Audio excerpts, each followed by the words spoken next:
Nandyan nga ang USB. Gawin mo lahat para makuha mo to. Jo, dahan-dahan lang, Jo! Wala nang oras, kailangan natin magmadali! Iba natin sa Sony yung USB ngayon, pero... Kung sino ang may hawak ng USB, siya na ang bagong emperor. Reggie! G! Mateo. Joshua, nasan ka? May emergency. Pumunta ka na rito. Sir, bilisan nyo! Bilisan mo. Kailangan mahuli mo yan. Si Ma'am Leia.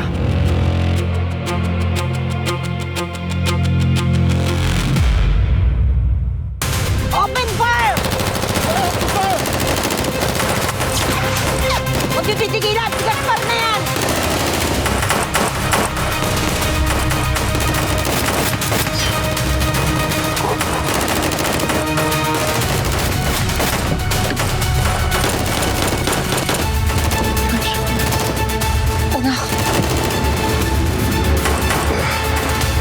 Abort the mission! Umalis tayo dito! Walang magpapaktok!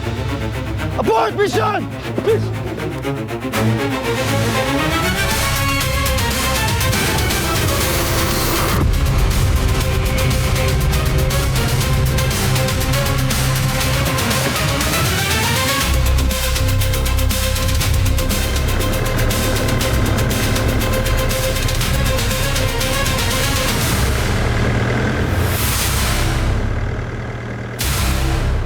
Dad!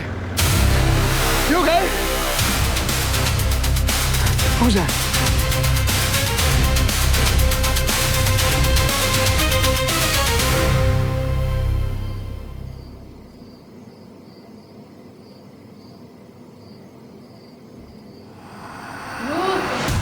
Ruth! Ruth! Ruth! Besh?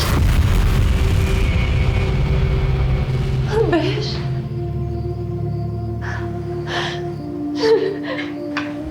Besh, wala na si Yamya. Besh, I'm sorry. Wala na si Mia. I'm sorry, Besh. Sorry talaga, Besh.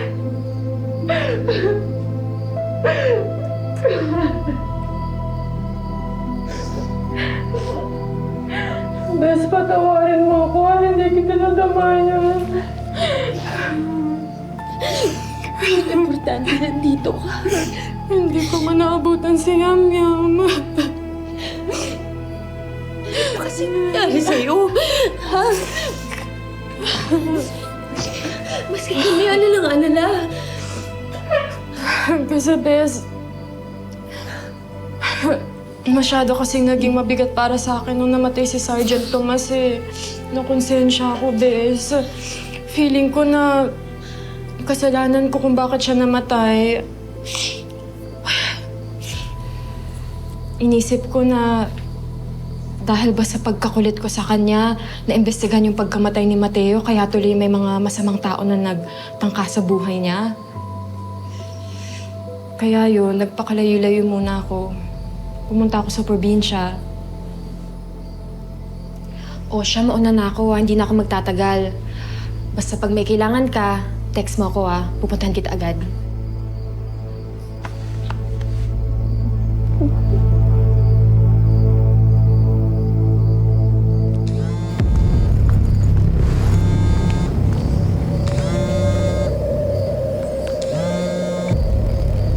Hello? Pwede bang mamaya ka na tumawag? Paalis pala ako dito. Pwede bang huwag kang atat? Hindi biro tong pinapagawa mo sa akin, Nakukonsensya na nga ako na may ganito akong sikreto sa best friend ko, eh. Hanggang kailan ko ba ito kasi kailangan gawin? Diyos ko naman, eh. Basta siguraduhin mo na mag-work tong plano mo, ha? Kasi baka mamaya ako na yung isunod na ipapatay niyang demonyong Gaspar Marilis na yan, eh. Lalo pa kung totoo yung sinasabi mo na palakas ng palakas yung kapangyarihan niya.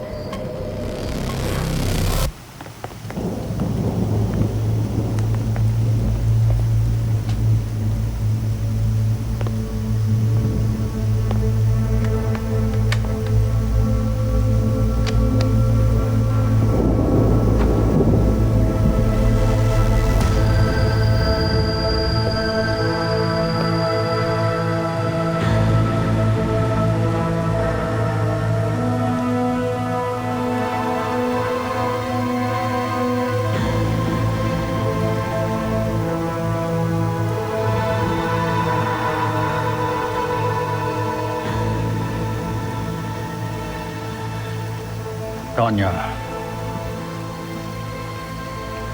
gather all the lords. Oras na para makilala nila ang bago nilang emperor. Let's go. Right away po.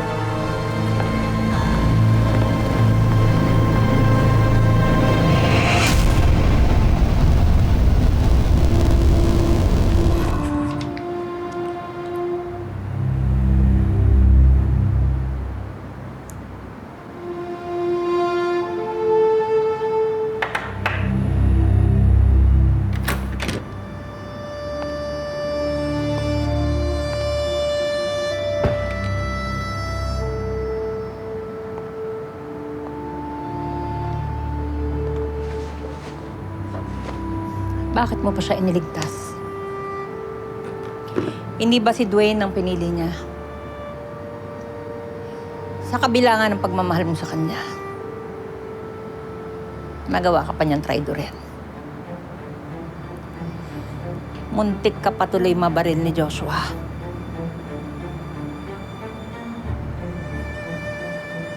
Kayo, bakit hindi niyo pa binaril si Gaspar? Ma'am, nakatutok na ang baril mo sa kanya. Isang kalabit na lang, tapos na si Gaspar. Panalo na tayo.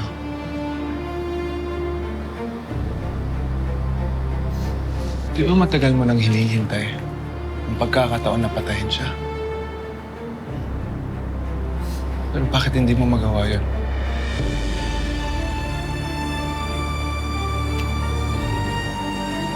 Dahil kay Joshua din.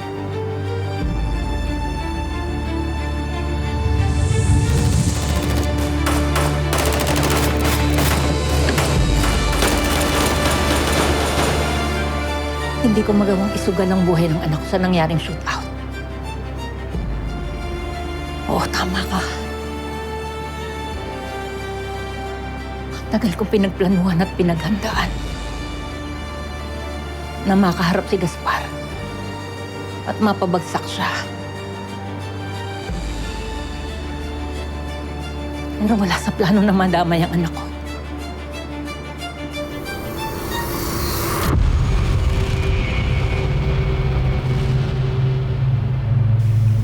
Dwayne, Yes, Gov. I need you to do something for me. Anything, Gov. I want you to investigate the death of my wife.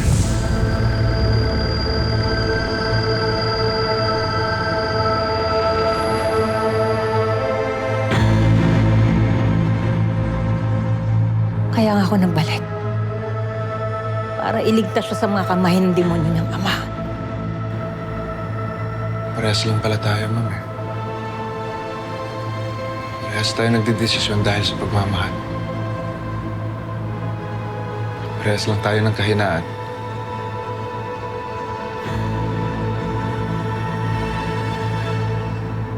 Gov, Gusto ko malaman kung talagang patay na siya. O may posibilidad na buhay pa ang babaeng yan. okay, Gov.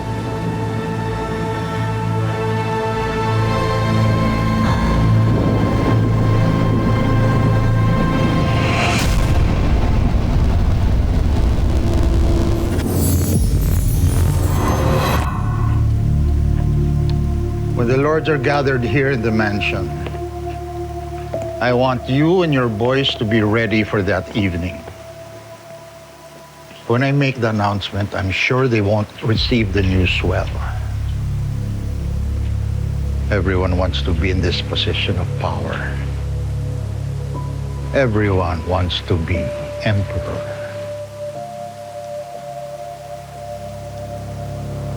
Sigurado magkakagulo. Understood. I'll make sure our men are ready to protect you, Emperor.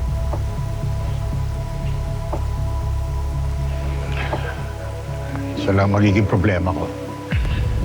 Yung lintik na anak kong si Joshua. Siya pa yata ang sisira sa mga plano ko. Baliw na baliw sa babae niya. Kailangan mawala ang Ruth na yan.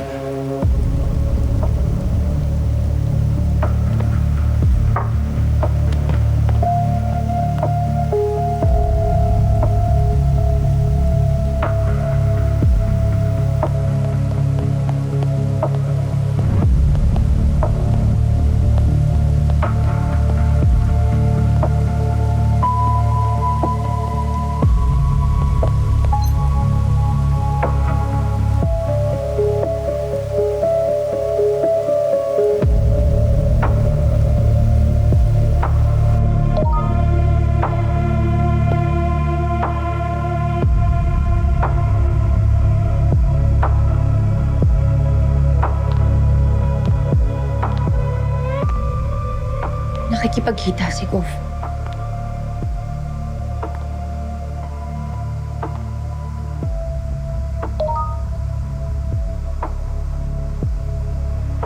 Pero gusto niya kaming dalawa lang.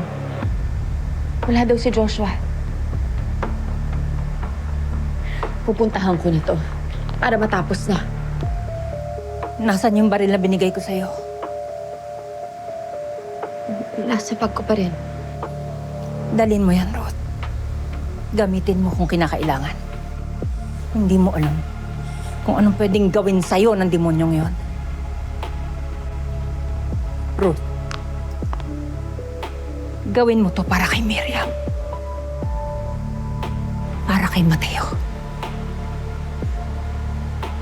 Patatay mo. Pero higit sa lahat, gawin mo to para sa sarili mo.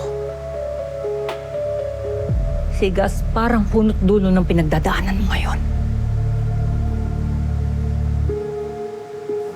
Tatakot ka ba? Oo. Pero mas galit ako.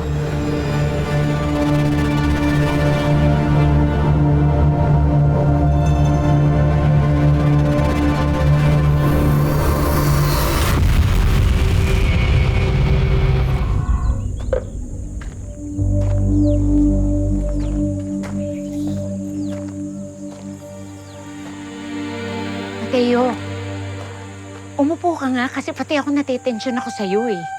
Sister, asan na ba kasi sila? Ano nangyari kay Benji? Alam mo, parating na yun. Kaya kumalma ka lang. Ito naman.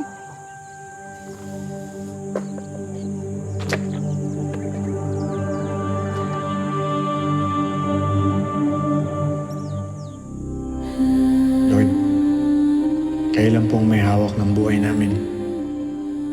Kaya niyo po itong kunin, pero kaya niyo rin pong habaan. Hinihiling ko lang po na sana yung pangalawa muna ang gawin niyo para kay Benji.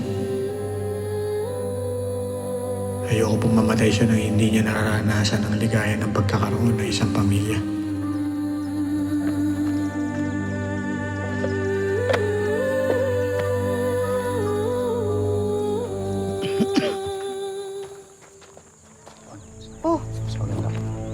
Sid, Nika, ano nangyari? Asan si Benji? Bakit ako magsasabi eh? Tropa mo yun. Ikaw na magsabi. Ano? Ano nangyari? Kasi nung dinala sa ospital si Benji, tapos ginamot ng mga doktor. Tapos nung tinitreat kasi siya, Hindi ko kaya, Sid. Ikaw na. Ikaw na, oo. Oo, mas kaya mo. Ikaw na. So, kasi si Benji kasi nung tinitreat siya ng mga doktor, nahirapan siya eh. Nahirapan sila. Sid! Buhay siya, okay siya. Buhay siya. Buhay si Benji. Okay si Benji. Buhay siya, oo. Pinagtitripan ka lang namin. Sorry, Frank. Buhay nga. Nakakainis kayo. Ito naman. Nakakainis nga. May magandang joke yan. Totoo lang nakakainis Sorry na. Hindi na mabiro to. So, huwag ka na magalit. Sa totoo lang, si Benji naman talaga may idea nito eh. Kasi nga, naalala niya, nung sinusugod natin siya, di ba, doon sa van, naalala mo, dadalhin natin siya sa ospital. Naalala niya talaga, sabi niya, alalang-alala ka sa kanya. Very worried ka daw, para kang father figure na nagpalaki sa kanya talaga. Father figure pala. May paprank-prank pa sa nalaman. Pag nagkita kami, ako mismo papatay sa kanya. Hoy, ito Grabe naman. naman. Huwag ka nang magalit. Ang importante naman, ligtas yung tao. Tsaka alam mo ba, sabi niya, iba daw yung nagawa nito sa kanya. At dahil second life na daw niya to, ang unang-una niyang gagawin paglabas ng ospital, maghanap ng mapapangasawa. Oo. Uy, sa'yo daw nang galing eh. Sa'yo nakuha eh. Kaya Oo. paglabas niya daw ng ospital, maghahanap siya ng babaeng magmamahal sa kanya. Kaya siya pumafight at saka nagsusurvive. Sabi niya yun. Naniwala siya doon? Patay tayo dyan. Oo, syempre. For sure, pare, 100% imbitado ka pa doon sa kasal. Kukunin pa akong best man. Father figure nga, di ba? So, father of the groom. Di ba? Father figure. Sumusapakin ko yung sugat mo siya. Pero naman, di mabiro, oh. Benda. Siya. Sige, mag-celebrate tayo. Magluluto ako ng banana Q. Dali, sige Pwede na. ba ka Ito naman mga to. Sige na, dito. Jordi, ha? Pili ka, sumama ka na rin. Oo, injured yung isa eh. Tumulong ka na din, iisa yung kamay nung kasama ko. Bingo pa naman, ikaw yung baby cute. Oh. Mateo, bakit bigla ka na nahimik dyan? Sister, nag-aalala kasi ako eh. Oo, naligtas natin si Benji. Pero yung USB nasa mga Mireles. Anong gagawin natin, sister? Ano pong gagawin natin? Hindi man natin alam kung ano yung laman ng USB niyan, pero panigurado ako gagamitin ni Gaspar yun sa kasamaan. Alam mo, Mateo, kahit ako din naman kinakabahan ako. Pero alam mo, ang laki na talaga ng pinagbago mo. Sa dami ng pinagdaanan mo, umigpit pa rin ang kapit mo sa pananampalataya. Kaya panghawakan mo yan. Alam mo sa puso mo na hindi hahayaan ng Diyos na manaig ang kasamaan.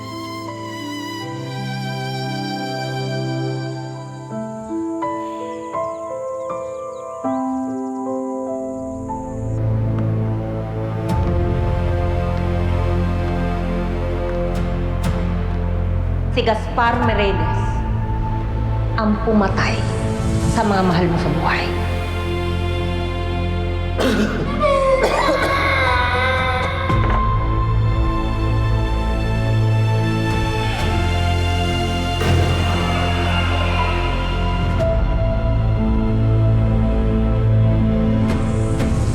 Siya ang dahilan kaya nasira ang pamilya mo.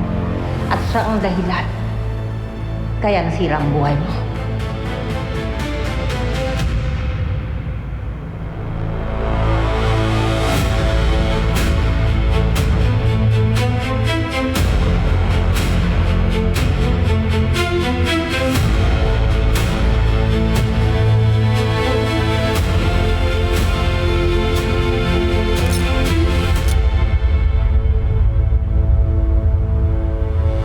Gawin mo to para kay Miriam at tatay mo. Pero higit sa lahat, gawin mo to para sa sarili mo.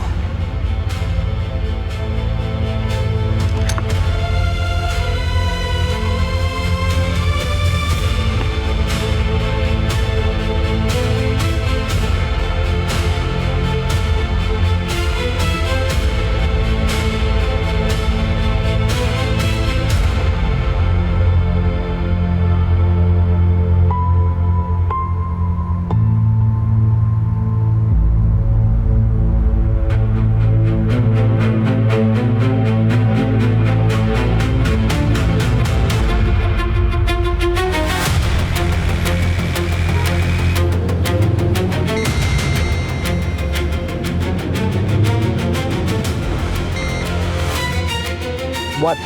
Doing? Boss, napatawag po kay Rigog. May narsikaso lang ako ngayon. Sabi mo kay Dad pagkatapos. Hindi daw po pwede. Ngayon ka daw niya kailangan.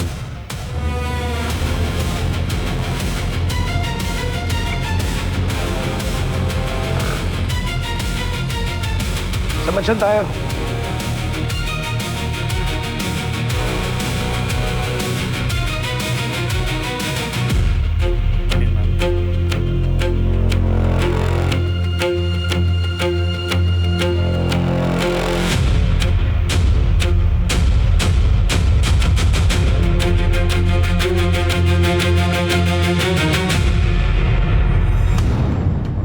Me and Apolita is ready to fight again the bad guy.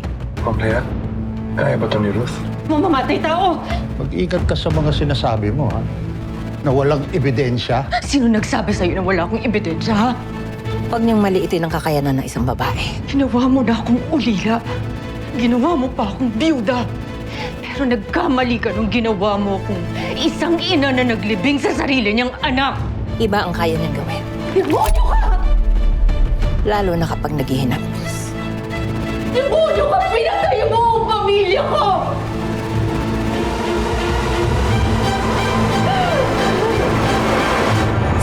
So mga kapatid, this is JM De Guzman of My Best Friend Eman. Best friend, huwag ka na muna aalis. May kasunod pa to. Click mo na to and subscribe to TV5 YouTube channel.